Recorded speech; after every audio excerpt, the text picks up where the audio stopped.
మాతృదేవోభవ. నేను మీ డాక్టర్ శ్రీధర్. నా phone number 9295909819. Okay, ఇప్పుడు మనము 2026 ఆంగ్ల సంవత్సరంలో ద్వాదశ రాశుల వారికి గోచార ఫలితాలు ఏ విధంగా ఉన్నాయో తెలుసుకునే ప్రయత్నం చేద్దాము. ఇందులో నా సొంత అభిప్రాయాలు కానీ నా సొంత విషయాలు ఏమీ ఉండవండి. శాస్త్రము ఎంతవరకు చెప్పిందో అంతవరకు మాత్రమే చెప్పడం జరుగుతుంది. ఒక్క మాట కూడా ఎగస్ట్రా చెప్పడం జరగదు. ఒకవేళ చెప్పవలసి వస్తే కూడా ఇది నా అభిప్రాయం మాత్రమే అని చెప్పడం జరుగుతుంది. అందుచేత సశాస్త్రీయంగా తెలుసుకోవాలి అనుకుంటే మా ఛానల్ని మీరు తప్పకుండా వీక్షించండి. వృశ్చిక రాశి వారికి 2026 సంవత్సరం గోచార ఫలితాలు అంటే ఆంగ్ల సంవత్సరం ఫలితాలు ఏ విధంగా ఉంటాయనేది సశాస్త్రీయమైన పద్ధతిలో తెలుసుకునేటటువంటి ప్రయత్నం చేద్దాము. ఇక్కడ వృశ్చిక రాశి వారికి చతుర్థ స్థానంలో రాహుగ్రహ సంచారం 11 నెలల 6 రోజుల పాటు జరుగుతోంది.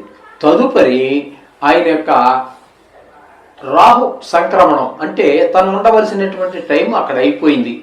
తదుపరి రాశిలో ప్రవేశించాలి. తదుపరి రాశి అంటే ఇక్కడ ముందుకు వెళ్ళదండి. రాహుగ్రహం కేతుగ్రహము కూడా వెనక్కి నడుస్తూ ఉంటాయి. కాబట్టి 25 రోజులు మకరంలో సంచారం చేస్తూ ఉన్నారు.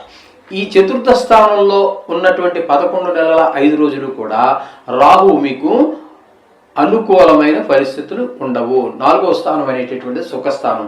అలాగే విద్య విషయంలో కావచ్చు, భూమి విషయంలో కావచ్చు, గృహ విషయం కావచ్చు, వాహన విషయం కావచ్చు, మీ స్వభావం కావచ్చు, ఏదైనా అన్ని ప్రతికూలమైనటువంటి ఫలితాలే ఉంటాయి. తదుపరి వీరు 3వ స్థానంలో ప్రవేశించి 25 రోజులు ఉన్నారు. ఆ 25 రోజులు మీకు రాహు భగవానుడు శుభ ఫలితాలు ఇస్తూ ఉంటాడు, అందరూ సహకారాలు అందిస్తూ ఉంటాడు. కానీ 4వ స్థానంలో ఇంచుమించుగా పూర్తిగా సంవత్సరం పాటే ఉంటున్నారు కాబట్టి దీన్ని సుఖస్థానం అంటారు. అంచేత ఇది ముఖ్యంగా ఈ రియల్ ఎస్టేట్ వ్యాపారులకి, వాహన వ్యాపారులకి, వీరెవ్వరికి కూడా అనుకూలమైనటువంటి కాలం కాదు. మీరు కొన్ని సుఖాలను కోల్పోవలసే ఉంటుంది. ఇది రాహు వలన మీకు వచ్చేటటువంటి ఫలితం. ఇకపోతే పంచమ స్థానంలో శనిగ్రహ సంచారం జరుగుతోంది. ఈ పంచమ స్థానంలో శనిగ్రహ సంచారం అనేటటువంటిది ముఖ్యంగా దుష్ట ప్రభావాన్ని మీ సంతానం మీద కలగజేస్తూ ఉంటుంది. వారి వయసును బట్టి చిన్నపిల్లలు ఉన్నారనుకోండి, వాళ్ళు చదువు మీద శ్రద్ధ వాటి మీద ఎక్కువ వస్తుంది. ఇక 10th క్లాసు 9th క్లాసు అక్కడికి వచ్చారనుకోండి, వాళ్ళ భావాలు పెరుగుతూ ఉంటాయి, మనుషులు పెరుగుతూ ఉంటారు. వాళ్ళ దాన్ని బట్టి చెడు స్నేహాలకి వాటికి 10th దగ్గర నుంచి ఇంటర్మీడియట్ డిగ్రీ వరకు చెడు స్నేహాలు అనేటటువంటి ఎక్కువ ప్రారంభం అవుతాయి. అప్పుడు మనం జాగ్రత్తగా చూసుకోవాలి.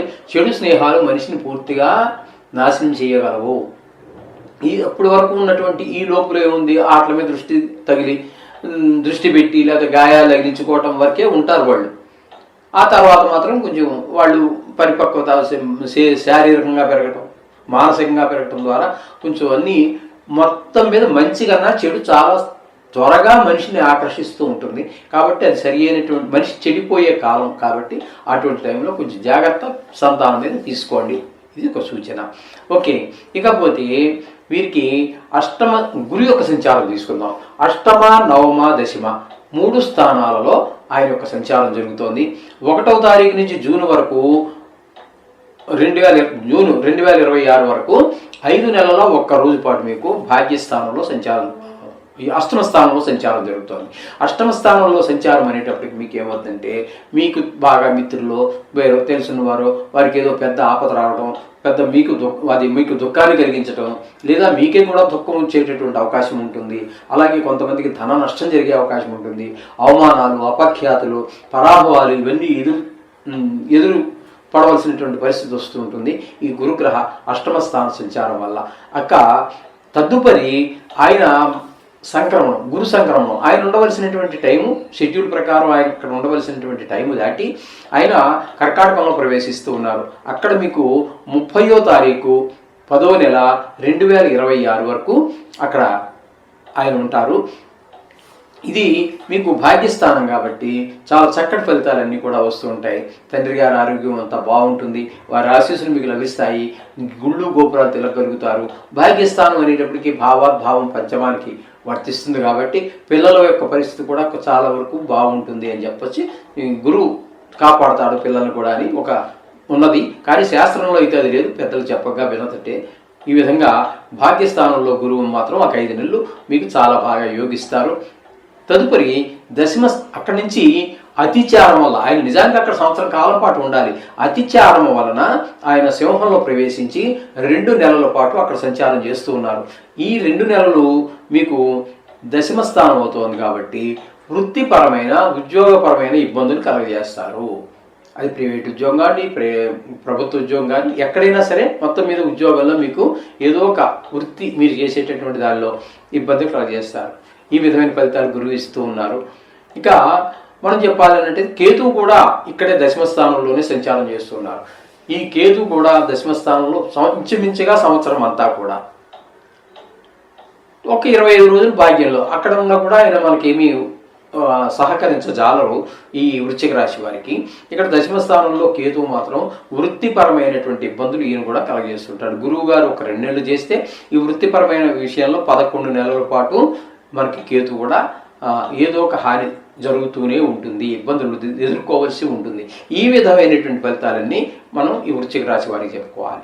మొత్తంగా మనం చెప్పుకోవాలి అంటే వీరికి అనుకూలమైనటువంటి గ్రహం ఏదైనా ఉన్నది అంటే ఇక్కడ మీకు రాహు అనుకూలత లేదు, శని అనుకూలత లేదు, ఒక్క గురువు మాత్రము ఒక్క 5 నెలలు అనుకూలంగా ఉన్నారు. అంటే ఇంచుమించుగా 4 గ్రహాలు కూడా మనకి బాగలేనట్టుగానే లెక్క.